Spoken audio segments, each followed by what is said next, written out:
اعوذ باللہ من الشیطان اللعین الرجیم بسم اللہ الرحمن الرحیم۔ میرے واجب الاحترام مومنین و مومنات، السلام علیکم ورحمۃ اللہ وبرکاتہ۔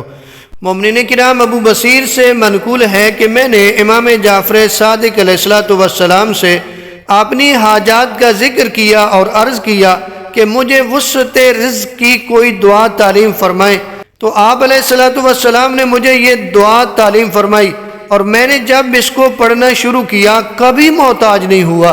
آپ علیہ السلام نے فرمایا کہ نماز تہجد میں سجدے کی حالت میں کہو، یا خیر مدعو و یا خیر مسئول و یا اوسع من اعطا و یا خیر مرتجن ارزقنی و اوسع علی من رزقک و سبب لی رزقا من قبلک انک علی کل شیء قدیر۔ اس کو آپ نماز تہجد میں سجدے کی حالت میں پڑھا کریں۔ مؤلف کہتے ہیں کہ شیخ طوسی علیہ الرحمہ نے مصباح میں اس دعا کو نماز تہجد کی 8ویں رکعت کے سجدہ آخر میں پڑھنے کا ذکر فرمایا ہے۔ لیکن اگر آپ چاہتے ہیں کہ آپ کے رزق میں اضافہ ہو جائے تو اس حدیث کو بھی یاد رکھیں کہ نبی اعظم صلی اللہ علیہ وآلہ وسلم نے فرمایا کہ 4 چیزیں ایسی ہیں جب بھی کسی گھر میں داخل ہوئی اس کے گھر سے برکت دور ہو گئی اور آخر کار وہ گھر تباہ ہو گیا۔ نمبر 1 خیانت، نمبر 2 چوری، نمبر 3 شراب نوشی اور نمبر 4 زنا۔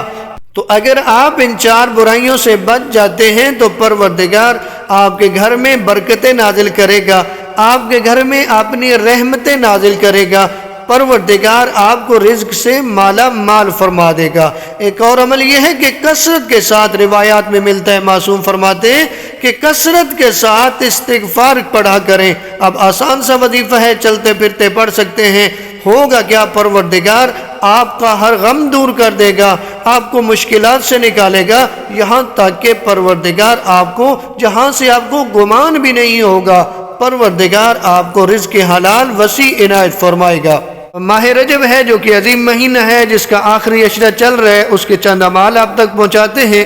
نبی اعظم صلی اللہ علیہ وآلہ وسلم نے فرمایا کہ جو شخص ماہ رجب میں کسی بھی ایک رات 10 رکعت نماز پڑھے، جس کا طریقہ کچھ اس طرح سے ہے کہ ہر رکعت میں الحمد کے بعد سورہ کافرون 1 مرتبہ اور سورہ اخلاص 3 مرتبہ پڑھے، تو پروردگار عالم اس کا ہر وہ گناہ بخش دے گا جو اس نے کیا ہو۔ یاد رکھیں، حقوق اللہ کا مسئلہ اور ہے، حقوق العباد کا مسئلہ اور ہے۔ لوگوں کے حقوق ادا کرنے ہوں گے یا ان سے معافی طلب کرنا ہوگی۔ اس نماز کا ثواب انسان کے گناہوں کی بخشش ہے۔ اور آج کی رات کی مخصوص نماز جو کہ 23 کی رات ہے، یعنی 22 اور 23 کی درمیانی رات کی نماز 2 رکعت نماز ہے، جس کی ہر رکعت میں الحمد کے بعد سورہ مبارکہ والضحیٰ 5 مرتبہ پڑھیں گے۔ نبی اعظم فرماتے ہیں جو شخص اس نماز کو انجام دے گا، خداوند متعال اس کو 70 حج کا ثواب عطا فرمائے گا، اور اس شخص کا ثواب جو 70 مریضوں کی عیادت کرے اور 70 مسلمانوں کی حاجتیں پورے کرے۔ آپ ذرا روزوں کا ثواب سن لیں۔